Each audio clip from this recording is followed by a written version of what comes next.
medyo maanghang na yung aking kamay. Mabango to guys. Igisa mo muna itong sili. Mabangohin mo muna bago mo igisa yung aking selfish na yan.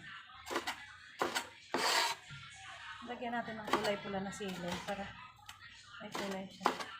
Tignan natin kung mayroong kulay pula. Kung wala ng kulay pula, huwag na lang.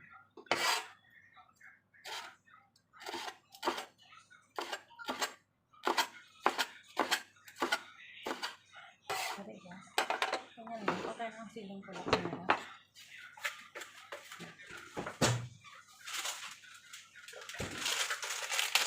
Siling pula guys, maliit na lang. Pwede na ito.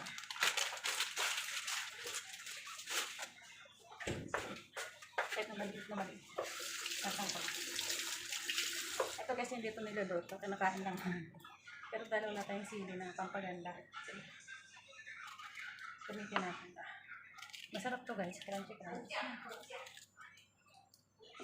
Hindi ito maanghang. Matamis. Matamis ng sili. Sweet peppers.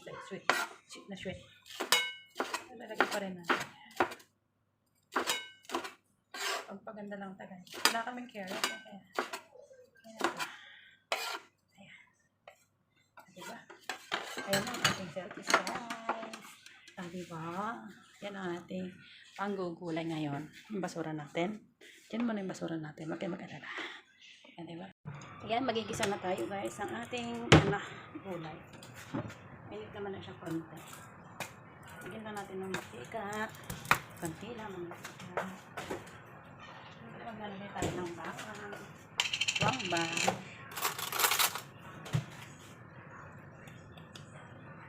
Maglagay tayo ng wangba. Pagpapal tayo ng suspan.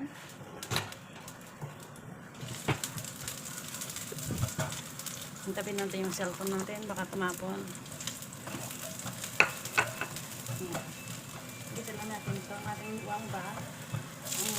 Ito naman dito sa gilid. Bawang. Ay, sili pala.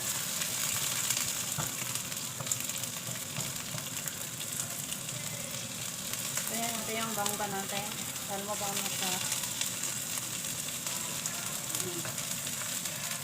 Ito ito dito. Sa ibabaw. Kasi dipitan natin yung mamaya. Bangin lang natin yung sili natin. Para mabango siya. Mas mabango pa siya. Palanghang. Palanghang guys. Palanghang yung sili. Palanghang yung sili. Pero yan ang yan lang kapag pabango guys sa manghang. Yung sili. Meron pa pala natira dito.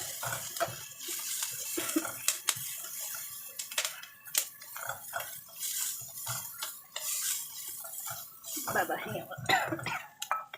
Okay na ito. Tanggalin natin. Luto na siya. Parang guys, ako lang yung pagdaluto. Sensya na kayo. Lagyan na natin ang ating ayan. Lagyan natin ng konti. Kung makita ninyo. Lagyan natin ang ating siyempre.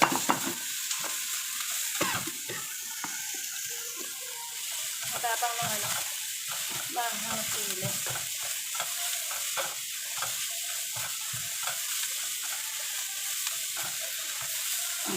Dito lang natin yung sili. Tapos lagyan natin na ang sili.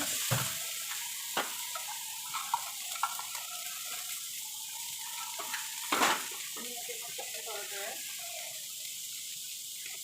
Pandi lang yung chicken powder natin.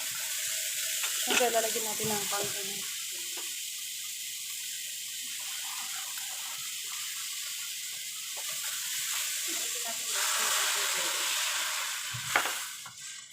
Para maluto siya. Yan. Kunin natin yung idikit dito sa gilid na chicken powder. Tapos hugasan natin yung ating salbak dito para yan. Takpan natin. Saglit na luto lang yan guys. Huwag kang mag-alala. Madali ang luto lang yan.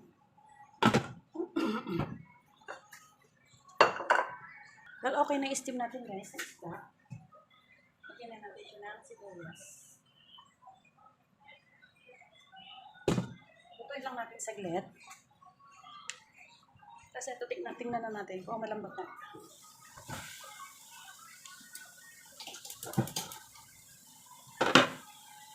Madali lang ito maluto guys. Pag na sobrang lutong-luto.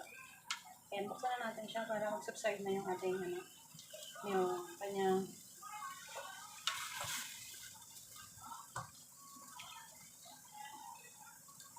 abaw. Diba? Ito nyo guys, wala nang sabaw. Pwede natin ilagay yung ating sili kanina na niluto natin.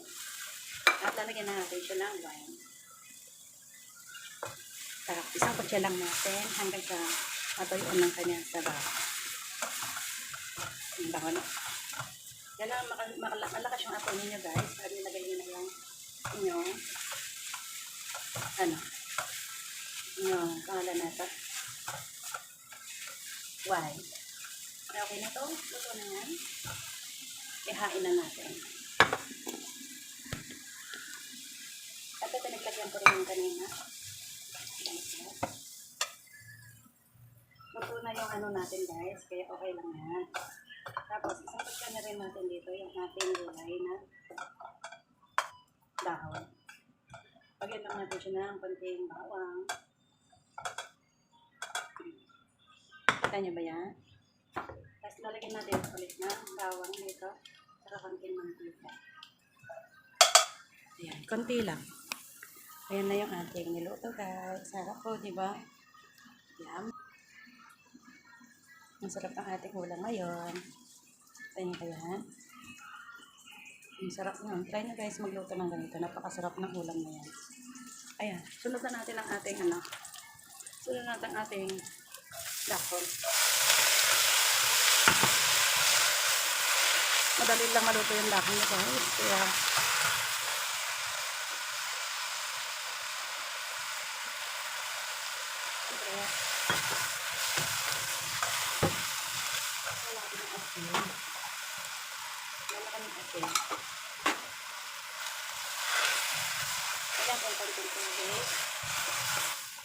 dahil dito elderly guys ang pinapakain ko, kailangan natin malambot na kulay. Ay nila dito ng matigas na kulay. Siyempre hindi lang yan din ang ilalagay natin. Lalagyan ko rin ng konti pampalasa. Ayan.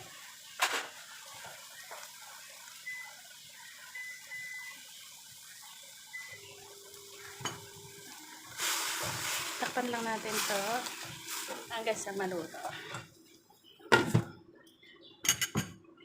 Kulay natin. Ang niluto natin na saltos.